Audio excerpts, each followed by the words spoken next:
Večeras je ispred Vojno-medicinskog centra došao predsjednik Srbije Aleksandar Vučić da se raspita o zdravstvenom stanju patrijarha.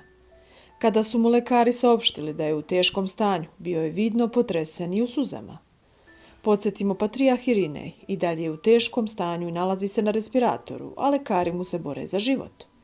Stanje patrijarha Irineja, koji je hospitalizovan u Vojno-medicinskoj bolnici na Karaburmi, naglo se pogoršalo i u najskorije vreme morat će da bude intubiran i stavljen na respirator.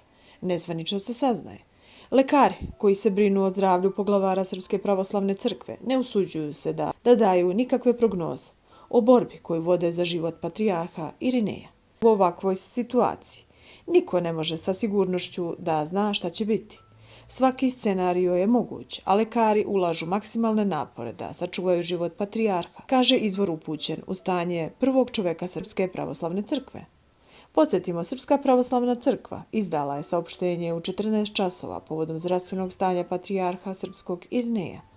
Stalni konzilijum lekara uz prisustvo lekara iz Ruske federacije, pregledom njegove svetosti patrijarha Srpskog gospodina Irineja, uvidom u laboratorijske analize učinjene u toku popodneva, zaključeno je da je jutrošnje pogoršanje posljedica COVID-19 i da je zdravstveno stanje njegove svetosti patrijarha Srpskog gospodina Irineja kompleksno, ali stabilno.